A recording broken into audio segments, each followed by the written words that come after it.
নলবাৰীৰ বৰবৰীত সমৰ কলা প্ৰশিক্ষণ কেন্দ্ৰৰ শুভাৰম্ভণি।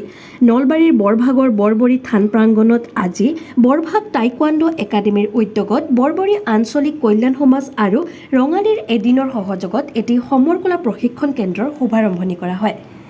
বৃহত্তৰ অঞ্চলটোৰ ছাত্ৰ ছাত্ৰীসকলক আত্মৰক্ষাৰ প্ৰশিক্ষণ দিয়াৰ উদ্দেশ্যে আয়োজন কৰা আজিৰ শুভাৰম্ভণি অনুষ্ঠানটোত প্ৰশিক্ষণ কেন্দ্ৰটি যুটীয়াভাৱে মুকলি কৰে বৰবৰী আঞ্চলিক কল্যাণ সমাজ আৰু ৰঙালী এদিনৰ বৰবাৰী সভাপতিদ্বয় ক্ৰমে ভগীন্দ্ৰ কলিতা আৰু মনোৰঞ্জন চক্ৰৱৰ্তীয়ে।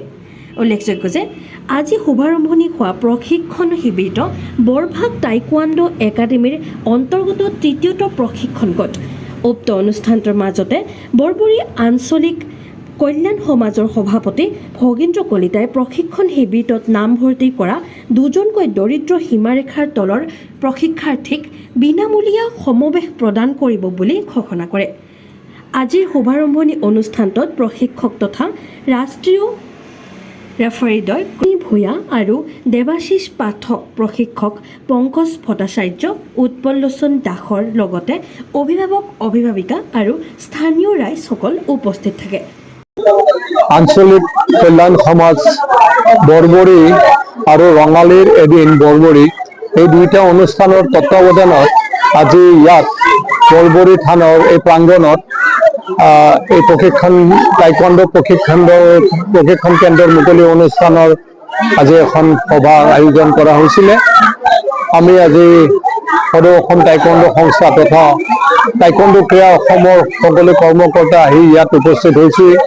আমি অতিশয় সুখী যে ইয়াত ৰাইজ অতিশয় আগ্ৰহী ক্ৰীড়াৰ প্ৰতি, বিশেষকৈ এই টাইকোৱাণ্ডো সমৰ কলাৰ প্ৰতি।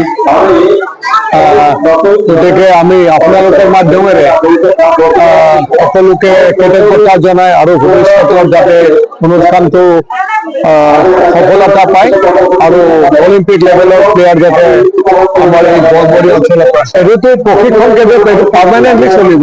আজি ইয়াত আৰম্ভণি হ'ল বৰবৰী অঞ্চলত, অসমৰ বৰবৰী অঞ্চলত এই টাইকোৱাণ্ডো ক্ৰীড়া এই প্ৰশিক্ষণ কেন্দ্ৰৰ আৰম্ভণি হ'ল। গতিকে এটা ভাল দিশ, সুন্দৰ দিশ।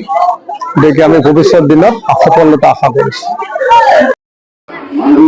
বৰভাগ টাইকোৱাণ্ডো একাডেমী আজি বৰবৰী সমাজ কল্যাণ আৰু এদিনীয়াৰ সৌজন্যত থানত আমি এটা টাইকোৱাণ্ডো চেণ্টাৰ আৰম্ভ কৰিছোঁ। ইয়াত আজি আমি এই টাইকোৱাণ্ডো চেণ্টাৰটোৰ কাৰণে আঞ্চলিক কল্যাণ সমাজ সভাপতি মাননীয় ভগীন্দ্ৰ কলিতা ডাঙৰীয়া আৰু ৰঙালী এদিনীয়াৰ মনোৰঞ্জন চক্ৰৱৰ্তী ডাঙৰীয়া, গতিকে আমি সুন্দৰভাৱে ইয়াত সহায় সহযোগিতা পাইছোঁ। তেখেতসকলৰ সহায় সহযোগিতাত আমি বৰভাগ টাইকোৱাণ্ডো ট্ৰেইনিং চেণ্টাৰ চলাই নিম বুলি আমি আশা ৰাখিছোঁ। আমি ইয়াত সপ্তাহত 4 দিনে আমি প্ৰেক্টিছ আৰম্ভ হ'ব ট্ৰেইনিং চেণ্টাৰ। গতিকে আমি আশা ৰাখিছোঁ ৰাইজৰ সহায় সহযোগিতা লগতে আমি এই উদ্যোক্তাসকলক টাইকোৱাণ্ডোৰ পৰা জ্ঞাপন কৰিছোঁ। নিউজ ডেস্ক ৰিপোৰ্ট বাৰ্তা A to Z।